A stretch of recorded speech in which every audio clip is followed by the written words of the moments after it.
92.7 big FM पर आप सुन रहे हैं यादों का idiot box with Neelesh Misra season 4। कहानियां जिनमें आप मिलते हैं खुद से। Presented by Pond's cold cream, सर्दियों का फेस एक्सपर्ट। दोस्तों, मैं आपको सुनाने जा रहा हूं अपनी मंडली के सदस्य मनीष शुक्ला की लिखी कहानी चूहेदानी।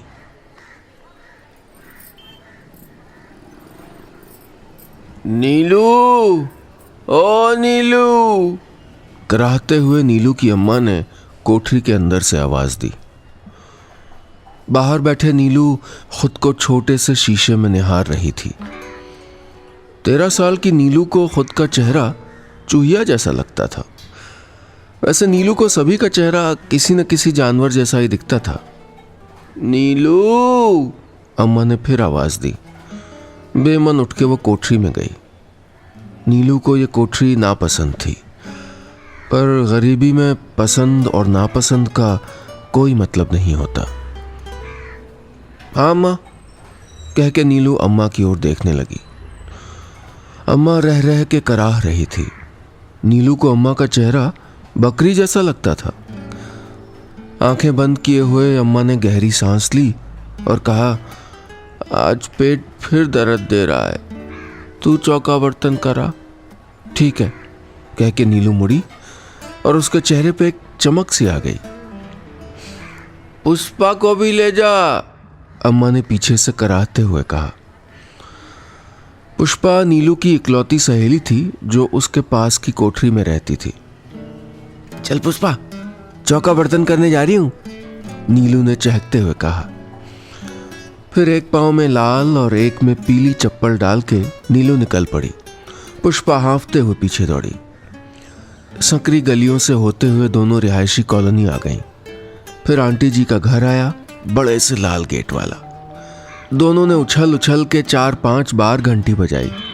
दोनों के लिए घंटी बजाना एक मजेदार अनुभव था। दरवाजा खुलते ही आंटी जी चीखीं, घंटी खराब करेगी क्या, बेअकल कहीं की। फिर तानों की झड़ी लगा दी आंटी जी ने। कभी पेट दर्द, कभी मोच, इस महीने 5 छुट्टी हुई है, पैसे काट के दूंगी, कह के आंटी जी ने किचन की ओर इशारा किया। दोनों लड़कियां किचन में गईं। पुष्पा कुछ फुसफुसाई। नीलू ने सर हिलाया। मिमियाते हुए पुष्पा बोली, आंटी जी टीवी लगा दो ना। उसकी इस बात से आंटी जी आंख बबूला हो गई। बाहर निकालो तुझे, चुपचाप बर्तन कर। पुष्पा का मुंह उतर आया, पर नीलू को कोई फर्क नहीं पड़ा। उसे इस बड़े घर की रंग बिरंगी दीवारें, ऊंची छत, महक वाली हवा, चमकता सामान, ये सब देखना बहुत अच्छा लगता था। थोड़ी देर के लिए ही सही, यहाँ के कोठरी से उसका नाता टूट जाता था। वो सोचती कि काश ऐसे घर में उसको रहने को मिले। बर्तन करने के बाद नीलू और पुष्पा जाने लगी तो आंटी जी ने फिर चिढ़ के पूछा, कल तेरी अम्मा आएगी ना? मैं आऊंगी आंटी जी, कह के नीलू लाल पीली चप्पल पहन के निकल गई।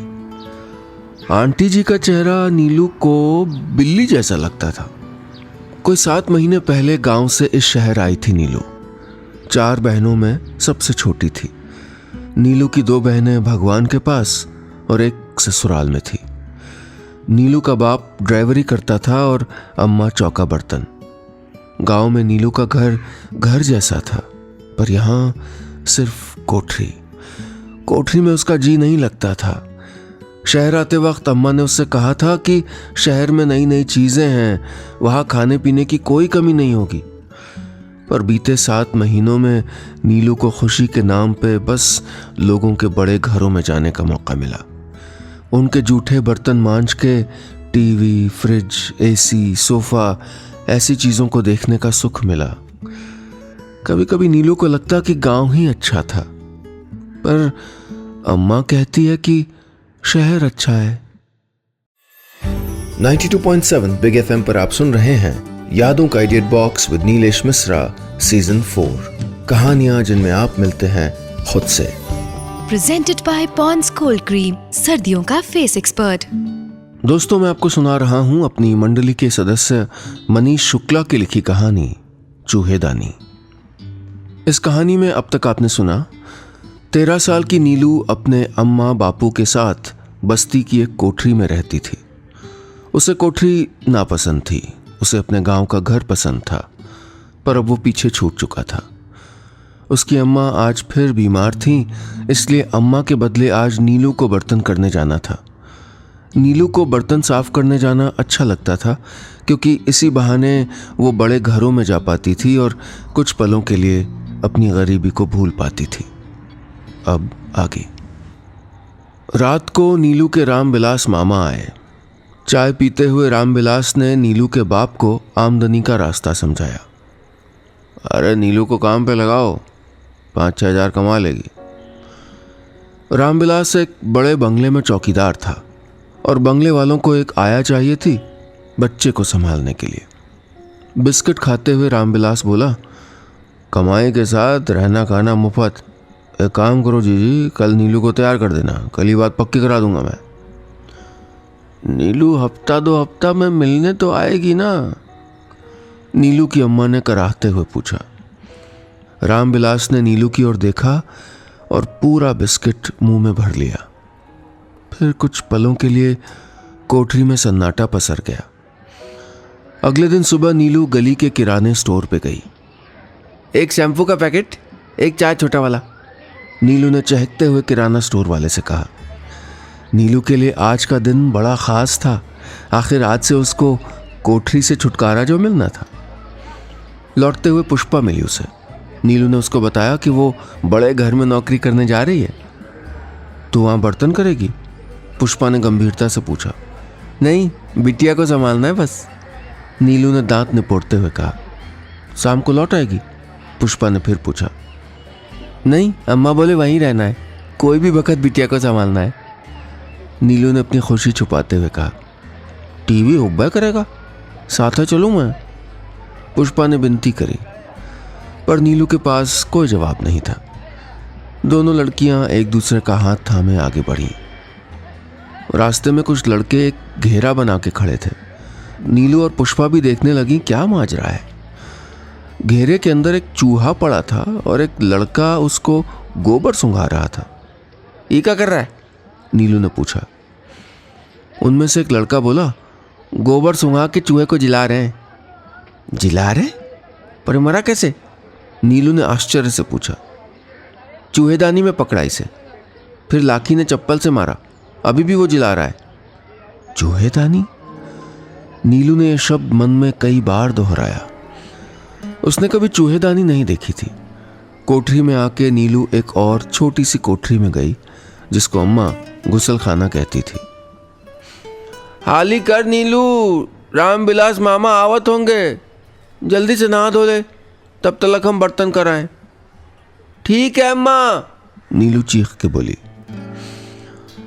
अंधेरे गुसलखाने में नीलू सर पे झाग बना रही थी, जिसको वो देख नहीं पा रही थी, सिर्फ महसूस कर पा रही थी। झाग साबुन से भी बनता था, पर शैम्पू वाले झाग की बात ही अलग थी। वो उन मखमली बुलबुलों में खो गई थी। नीलू, अरे ओ नीलू, निकल अब, कितना वक्त लगाएगी मूड घिसने में? नीलू का स्वप्न टूटा। इतनी जल्दी अम्मा आ भी गईं। थोड़ी देर बाद अम्मा नीलू के गीले बाल निचोड़ निचोड़ के सुखवा रही थी, फिर उसको धूप में बिठा दिया। कोई 2 घंटे बाद बालों की चोटी बनाते हुए नीलू की अम्मा उसको नसीहतें गिनवा रही थी। मुंह बाके खड़ी ना हो जाना, जी बीबी जी कह के बोलना, आदि आदि। नीलू हाथ में छोटा सा शीशा पकड़े किसी और ही दुनिया में खोई थी। अम्मा ने उसकी चुटिया बना दी थी। अम्मा के हिसाब से अब नीलू तैयार थी। एक और पैसे कमाने का लालच था, तो दूसरी ओर एक अनजाना डर भी था। लालच और डर, यही दोनों तो इस दुनिया को चलाते हैं। पर इन सब से बेखबर नीलू उस बड़े घर जाना चाहती थी, अपनी कोठरी से दूर। 92.7 बिग FM पर आप सुन रहे हैं यादों का idiot box with Neelesh Misra, season 4। कहानियां जिनमें आप मिलते हैं खुद से। Presented by Pond's cold cream, सर्दियों का फेस एक्सपर्ट। दोस्तों, मैं आपको सुना रहा हूं अपनी मंडली के सदस्य मनीष शुक्ला की लिखी कहानी चूहेदानी। इस कहानी में अब तक आपने सुना 13 साल की नीलू अपने अम्मा बापू के साथ बस्ती की एक कोठरी में रहती थी। उसको कोठरी नापसंद थी, उसको अपने गांव का घर पसंद था, पर वो पीछे छूट चुका था। नीलू को चौका बर्तन करने जाना अच्छा लगता था, क्योंकि इसी बहाने वो बड़े घरों में जा पाती थी और कुछ पलों के लिए अपनी गरीबी को भूल पाती थी। एक रोज नीलू का मामा रामविलास उनकी कोठरी में आया और नीलू को आया की नौकरी दिलवाने की बात की, उसी बड़े बंगले में जहां वो खुद चौकीदार था। नीलू को उसके अम्मा बापू बड़े बंगले में भेजने को राजी हो गए। अब आगे। गेट पे काले डोबरमैन बोजो ने भौंक भौंक के नीलू का स्वागत किया, जैसे वो लौट जाने को कह रहा हो। थोड़े इंतजार के बाद मिसेस गुप्ता लॉन में आई, साथ में उनकी बहू और 2 साल का नन्हा राशु भी था। ये तो बड़ी दुबली सी है, ये कैसे संभाल पाएगी? रामविलास, तुमने तो कहा था बड़ी लड़की है। मैम साहब 15 बरस की है। नीलू अच्छे से संभाल लेगी, आप फिक्र मत करो। मिसेस गुप्ता ने अपनी बहू की ओर देखा, जो अपने मोबाइल पे कुछ देख के मुस्कुरा रही थी। सिमी, क्या करना है? मोबाइल में देखते हुए सिमी ने कहा, मम्मी जी एक वीक देख लेते हैं। मिसेस गुप्ता ने चेहरे पे हकारत और एहसान जताने के मिले जुले भावों के साथ कहा, ठीक है, 1 हफ्ता रहने दो उसको, फिर देखते हैं। नीलू को मिसेस गुप्ता के पीछे पीछे जाने का इशारा किया रामविलास मामा ने। सहमी सी नीलू बड़े से घर में दाखिल हुई। क्या नाम है तेरा? मिसेस गुप्ता ने फिर कड़क होकर पूछा। जी बीबी जी, नीलू। मिसेस गुप्ता के पीछे पीछे उनके ड्राइंग रूम में आ गई वो। इतना बड़ा टीवी देख के नीलू का मुंह और आंखें खुली रह गई। इसको उन आंटी जी का घर इस घर के सामने कोठरी जैसा लग रहा था। संभल संभल के डरी सहमी सी वो मिसेस गुप्ता के पीछे पीछे चलने लगी। कभी कालीन देखती, कभी बड़ा सा बुद्धा का स्टैचू, कभी जगमगाता झूमर। बचते बचाते वो चल रही थी। उसे डर लग रहा था कि कहीं उसके स्पर्श से कुछ खराब ना हो जाए। विमला, मिसेस गुप्ता ने आवाज लगाई। जी बीबी जी, कहते हुए एक सांवली सी औरत बाहर आई। मिसेस गुप्ता ने नीलू की ओर देखते हुए कहा, इसे सैनिटाइजर से हाथ साफ करवा और बिस्किट वगैरह दे दे, ये राशु की देखभाल करेगी। और सुन, जरा नजर रखना। बिस्किट खाते हुए नीलू अपने हाथों को सूंघ रही थी। क्या खुशबू आ रही थी उसके हाथों से, और बिस्किट भी स्वाद वाले थे। ये ले, राशु बाबा के लिए दूध ले जा, बोतल से दूध पिला लेगी ना? विमला बोली। हाँ दीदी, कह के नीलू विमला के पीछे पीछे चल दी। राशु को बोतल से दूध पिलाते हुए उस जबरदस्त ठंडक वाले कमरे में बैठ के नीलू की कपकपी छूट गई। देख, दूध गिर रहा है। सिम्मी ने पहली बार मोबाइल से नजरें उठा के डांटते हुए कहा। नीलू ने नैपकिन से दूध पोंछा और फिर बोतल मुंह में लगा दी। ये लड़की है, नहीं आया। सिम्मी ने अपने पति की ओर बिना देखे कहा। फिर पति ने आके राशु के गाल हिलाए और पप्पी ली। नीलू उठ के कोने में खड़ी हो गई। क्या नाम है?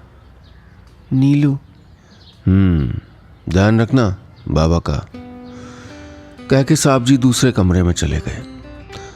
रात को किचन के कोने में पेट भर के खाना खाया। बड़े घर के खाने का स्वाद ही अलग था। फिर चटाई वहीं किचन में लगा दी विमला के साथ। तभी किचन के कोने में एक लकड़ी के डब्बे की ओर देखते हुए उसने पूछा, दीदी वो क्या है वहां? चूहेदानी है, नहीं देखी कभी? चूहेदानी? हाँ, गली के लड़के इसी की बात कर रहे थे। गली से नीलू को अम्मा की याद आई, फिर पुष्पा की, फिर कोठरी की। नीलू ने यादों के पिटारे को बंद कर दिया और उस नए बंगले के अनुभवों को मन में दोहराने लगी। आंखों से नींद कोसों दूर थी। वो करवटें बदलती, कभी मुस्काती, कभी सोचती कल क्या नए अनुभव होंगे। बस उन्हीं के बारे में सोचते सोचते उसकी आंख लग गई। 92.7 बिग FM पर आप सुन रहे हैं यादों का idiot box with Neelesh Misra season 4, कहानियां जिनमें आप मिलते हैं खुद से। Presented by Pond's cold cream, सर्दियों का फेस एक्सपर्ट। दोस्तों, मैं आपको सुना रहा हूं अपनी मंडली के सदस्य मनीष शुक्ला की लिखी कहानी चूहेदानी। इस कहानी में अब तक आपने सुना 13 साल की नीलू अपने अम्मा बापू के साथ बस्ती की एक कोठरी में रहती थी। उसको कोठरी नापसंद थी, उसको अपने गांव का घर पसंद था, पर अब वो पीछे छूट चुका था। नीलू को चौका बर्तन करने आना अच्छा लगता था। एक रोज नीलू का मामा राम बिलास उसको आया की नौकरी पे लगवाया, उसी बंगले में जहां वो खुद चौकीदार था। नीलू को बंगले में एक बच्चे को संभालना था। उस बड़े बंगले में नीलू को बहुत मजा आया। महंगे चमकते सामान, अच्छा खाना पीना, टीवी, एसी, ये सारी चीजें मिली। साथ ही विमला नामक नौकरानी से अपनापन भी मिला। अब आगे। अगली सुबह नीलू सर्वेंट क्वार्टर में विमला के साथ गई। नीलू को शैम्पू की पूरी बोतल पहली बार मिली थी। आज जी भर के झाग बनाया।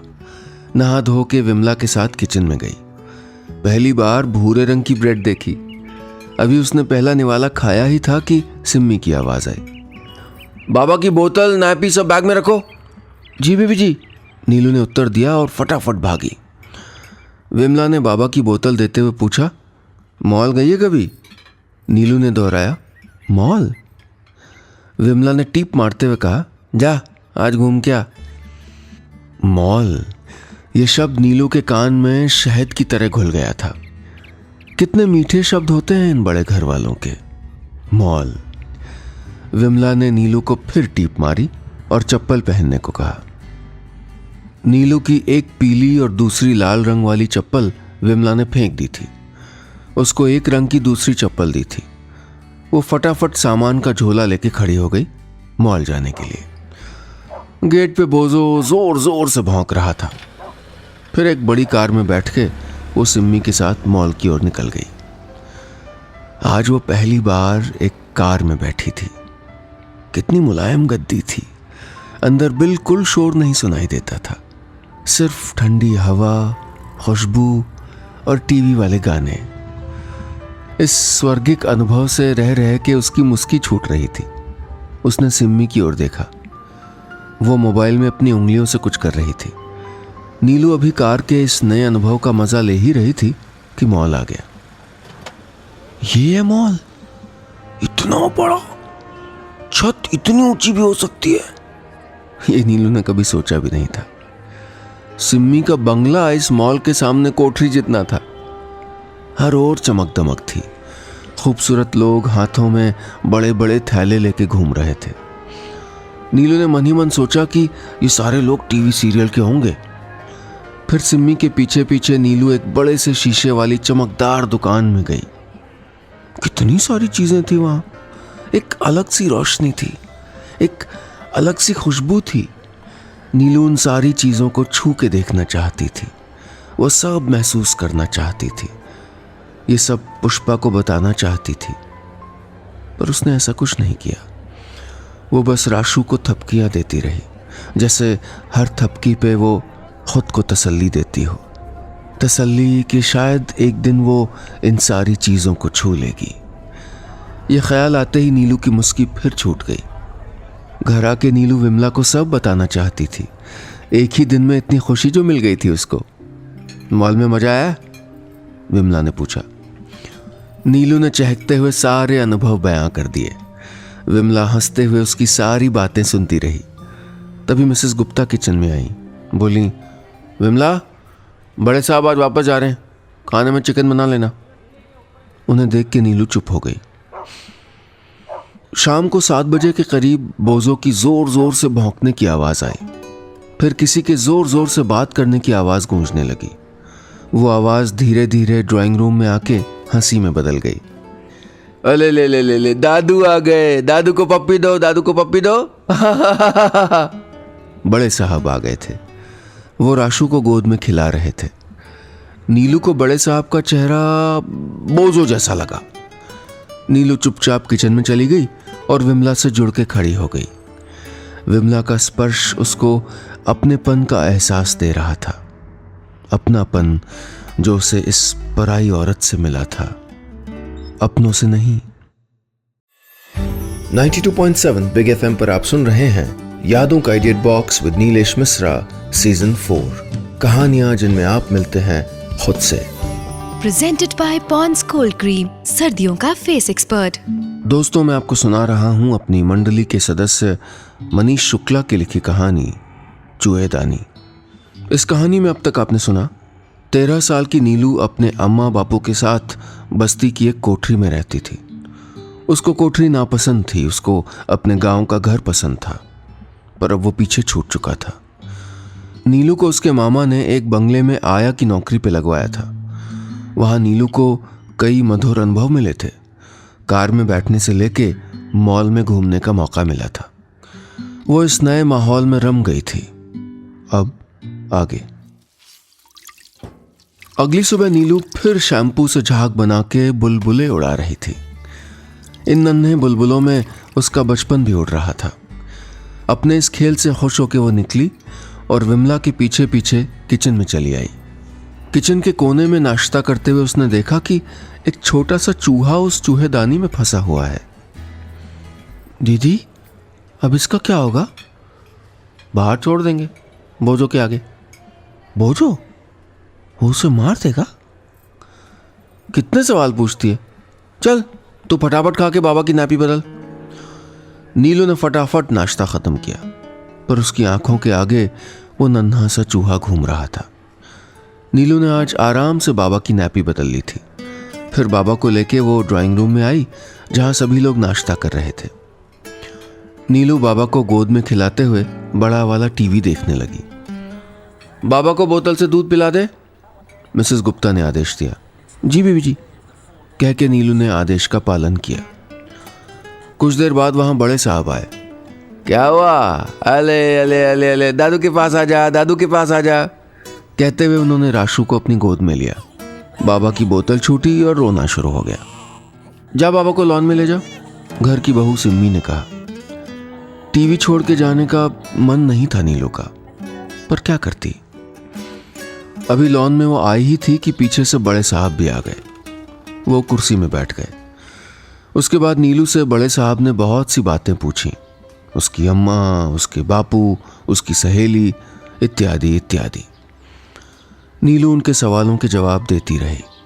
राशु सो गया था। नीलू उसको अंदर ले जाने को बढ़ी कि तभी बड़े साहब ने कहा कि बाबा को उनके कमरे में ले जाए। वो बड़े साहब के कमरे में पहली बार गई थी।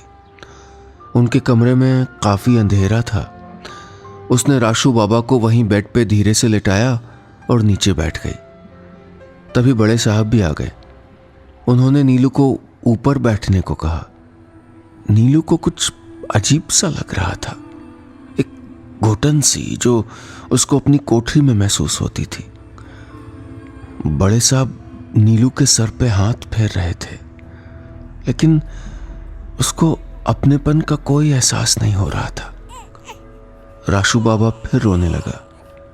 तभी विमला कमरे में आ गई। अरे नापी बदल दे, चल तू नापी लेके आ, कहते हुए विमला ने बाबा को गोद में उठाया और बाहर ले आई। शाम को विमला ने नीलू से पूछा, बड़े साहब के कमरे में क्यों गई थी? नीलू ने लॉन से लेके कमरे तक की सारी बात बता दी।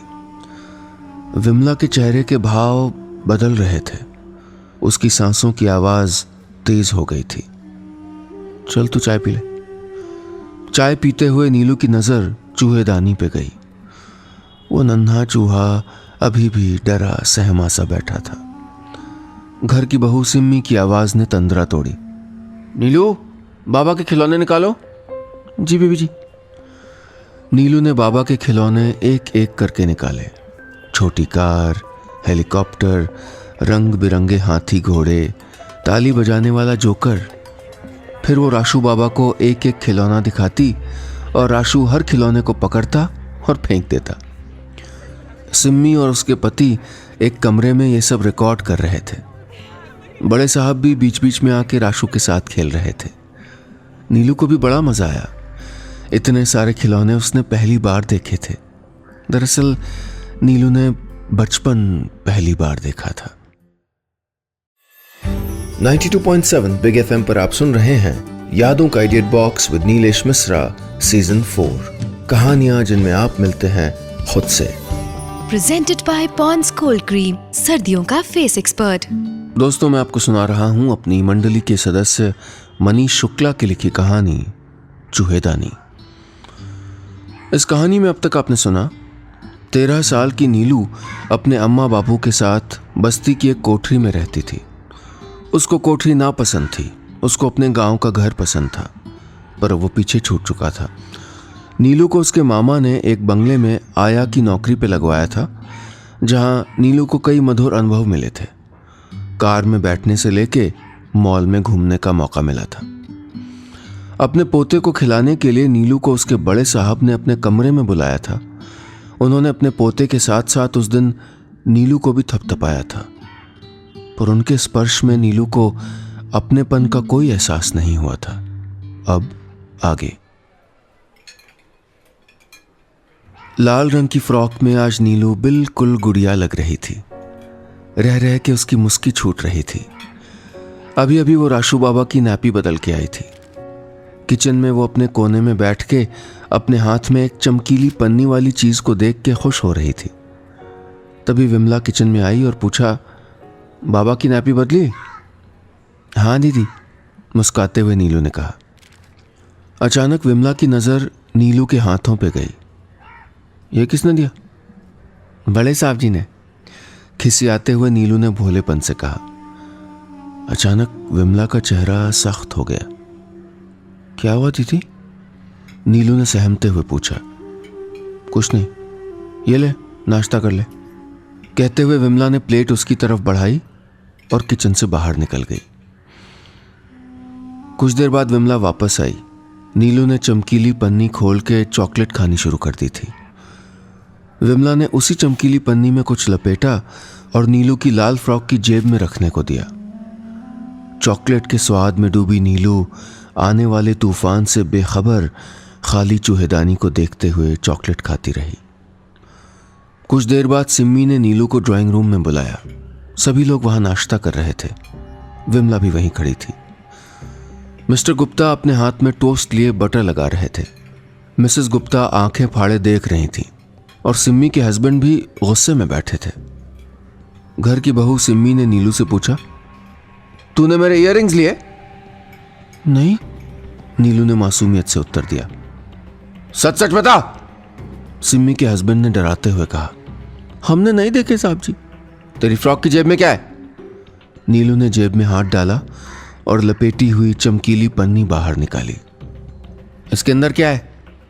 मिसेस गुप्ता ने चिढ़ते हुए कहा। कुछ नहीं बीबी जी। विमला ने वो पन्नी उसके हाथों से ली और उसके सामने उसे खोला। सिम्मी के इयररिंग्स। चोर कहीं की, एक तो चोरी करती है, ऊपर से झूठ बोलती है। तड़ाक तड़ाक नीलू के गाल पे 2 तमाचे जड़ दिए मिसेस गुप्ता ने। नीलू की आंखों से आंसू बहने लगे, पर वो कुछ बोल न सकी। बस विमला की ओर देखती रही, जैसे कह रही हो, सच बोल दो ना दीदी। सिम्मी ने आदेश दिया, बाहर निकालो इस चोर लड़की को। इसके मामा को बोलो आज ही इसे वापस छोड़ाए। बड़े साहब अभी भी टोस्ट पे बटर लगा रहे थे, चुपचाप। विमला ने नीलू का हाथ पकड़ा और उसको बाहर की ओर ले गई। नीलू अभी भी सुबक रही थी। विमला की आंखों के कोने भी नम थे, पर एक संतोष उसके चेहरे पे दिख रहा था। वो जानती थी कि नीलू अभी नहीं समझेगी कि आज विमला ने ऐसा क्यों किया, क्यों उस पर चोरी का झूठा इल्जाम लगवाया, या शायद कभी न समझे। विमला जानती थी कि चोरी के झूठे इल्जाम की चोट कुछ दिनों में ठीक हो जाएगी, लेकिन अगर नीलू इस बड़े घर में रही तो शायद उसके बचपन पे ऐसा घाव लग जाता जो उम्र भर उसे दर्द और पीड़ा देता रहता। विमला खुश थी कि आज उसने चूहेदानी में फंसी एक नन्ही चूहिया को भाग जाने का मौका दिया था। बस में बैठी नीलू के आंसू अब सूख गए थे। वो वापस कोठरी में जा रही थी। वो चमकीली पन्नी भी उसकी मुट्ठी में थी। नीलू ने उस पन्नी को बस की खिड़की से फेंक दिया। वो उस उड़ती चमकीली पन्नी को दूर तक देखती रही। वो पन्नी जो उसकी आंखों से ओझल हो रही थी। बस इतनी सी थी ये कहानी। और दोस्तों, कहीं जाइएगा नहीं, क्योंकि कहानियों का सिलसिला अभी जारी रहेगा। कुछ ही देर में लौटूंगा एक ऐसी कहानी लेके जिसको पूरा करने का मौका मिलेगा आपको। कैसे, ये जानने के लिए सुनते रहिए यादों का idiot box with Neelesh Misra season 4, कहानियां जिनमें आप मिलते हैं खुद से, सिर्फ 92.7 बिग FM पर। Presented by Pond's cold cream, सर्दियों का फेस एक्सपर्ट।